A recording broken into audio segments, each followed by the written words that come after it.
이방 여인이 예수님께 나아옵니다. 딸을 살려달라고 간구합니다. 그런데 예수님은 바로 응답하지 않으십니다. 그리고 말씀하십니다. 나는 이스라엘 집에 잃어버린 양에게로 보냄을 받았다. 거절처럼 들립니다. 불편합니다. 하지만 성경은 차별을 말하려는 게 아닙니다. 성경은 구원이 어떻게 열리는지 그 순서를 보여주고 있습니다. 오늘 우리는 그 순서를 따라가 보겠습니다. 십자가 이전 예수님은 누구를 먼저 향하고 계셨는가? 예수님은 모든 사람을 사랑하셨습니다. 이 사실을 부정하는 사람은 없습니다.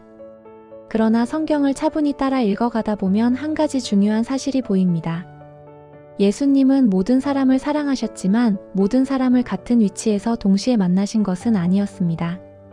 이스라엘은 하나님의 택하심 때문에 이방과 구별됩니다. 하나님의 선택과 구원은 이스라엘로부터 이방으로 확장됩니다. 이 순서를 보지 않으면 우리는 예수님의 말과 행동을 오해하기 쉽습니다. 특히 유대인, 사마리아인, 그리고 이방인을 대하시는 예수님의 태도에서 그렇습니다. 이제 먼저 유대인에 대해 살펴보겠습니다. 마태복음 15장 21절에서 24절입니다. 예수님은 분명히 말씀하십니다. 나는 이스라엘 집에 잃어버린 양에게로 보냄을 받았다. 이 말씀은 예수님의 공생의 사역 핵심 대상을 분명하게 보여줍니다. 이방이 아니라 이스라엘 집입니다. 예수님은 보내신 분의 뜻을 따라 사역하시는 하나님의 아들이셨습니다. 보냄을 받았다는 말은 보내신 분을 향한 순종과 낮아짐, 수동성을 보여줍니다. 예수님은 자기 뜻대로 움직이시지 않고 아버지의 계획 안에서 일하시는 분이십니다. 하나님의 구원 계획에는 처음부터 분명한 흐름이 있었습니다. 먼저 택한 백성 이스라엘, 그리고 이스라엘을 통해 열방으로. 이 흐름은 아브라함에게 주신 약속에서 이미 계시되었습니다. 너로 말미암아 땅의 모든 족속이 복을 얻을 것이다. 즉 이스라엘은 고인물이 아니라 흘려보내는 축복의 통로였습니다. 예수님은 이 구속사의 흐름을 중간에서 바꾸지 않으셨습니다. 먼저는 유대인, 그리고 그 유대인을 통해 이방의 빛이 되게 하시는 계획입니다. 마태복음 15장은 그 질서가 예수님의 사역을 통해 뚜렷이 보여지는 장면입니다. 이제 이방인에 대해 살펴보겠습니다. 마가복음 7장 25절에서 29절입니다. 이 장면에서 많은 사람들이 고개를 갸웃합니다. 왜 예수님은 이방 여인을 개라고 부르셨을까? 이 표현은 지금 우리의 문화와 감정으로 보면 매우 거칠게 느껴집니다. 매우 불편합니다. 그러나 성경은 단어 하나로 예수님을 판단하라고 이 장면을 기록하지 않았습니다. 여기서 핵심은 개라는 단어 자체가 아니라 개와 자녀의 대비입니다. 무엇이 그 차이를 만듭니까? 혈통입니까? 행위입니까? 성경은 분명히 말합니다. 그 차이를 만드는 것은 부모입니다. 아버지가 하나님이신가 아닌가입니다. 당시 유대인은 조상들과 맺은 언약 안에서 하나님의 말씀과 예배를 맡은 백성이었습니다. 그러나 이방인은 하나님도 없고 율법도 알지 못하던 존재였습니다. 여기에 중요한 한 가지가 더 있습니다. 상속권입니다. 유업은 자녀의 것입니다. 개에게는 상속이 없습니다. 하나님의 선택이 만들어낸 뚜렷한 구별을 계시하고 있습니다. 십자가 이전 구속사 속에서 하나님 앞에서의 위치를 알려주고 있습니다. 그런데 여기서 중요한 반전이 나옵니다. 이방 여인의 믿음을 보시고 예수님은 문을 열어주십니다. 그리고 그 문은 십자가에서 완전히 열리게 됩니다. 완성으로 나아갑니다. 이제 사마리아인을 살펴보겠습니다.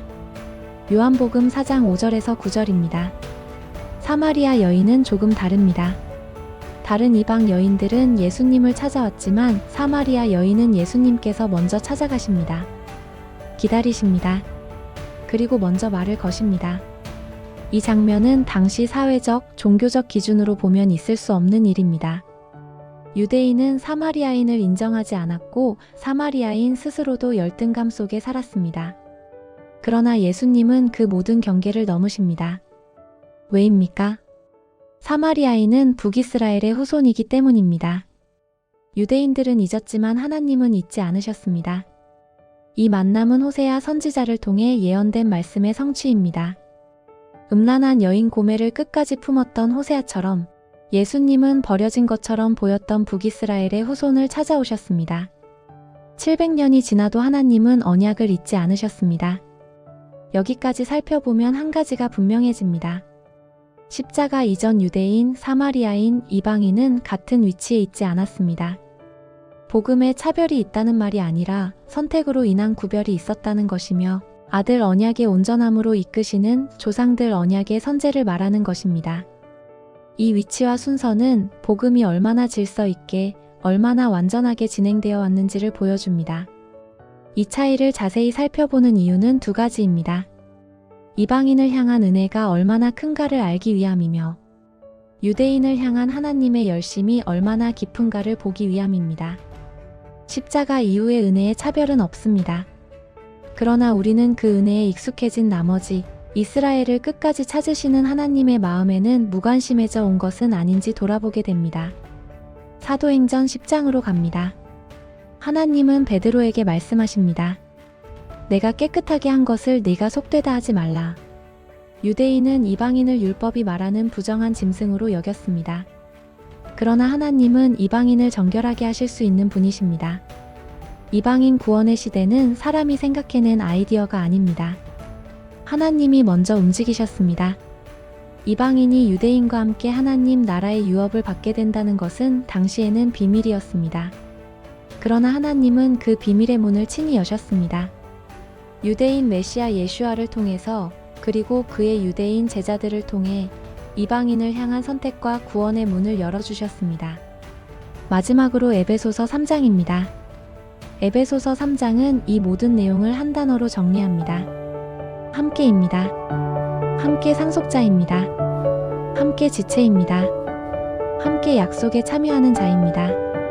하나님의 선택과 구원에는 분명한 순서가 있었습니다. 조상들과 맺은 언약은 이스라엘과 이방을 구별했지만 십자가로 맺은 아들 언약은 함께로 완성되었습니다. 복음은 차별이 아닌 완성입니다. 마무리하겠습니다. 복음은 약속을 지켜오신 하나님의 신실하심과 진실하심입니다. 헤세드와 에메트입니다. 십자가는 열방을 자녀로 삼으시는 하나님의 결단이며 이스라엘을 끝까지 잊지 않으시는 하나님의 신실하심과 진실하심입니다. 감사합니다.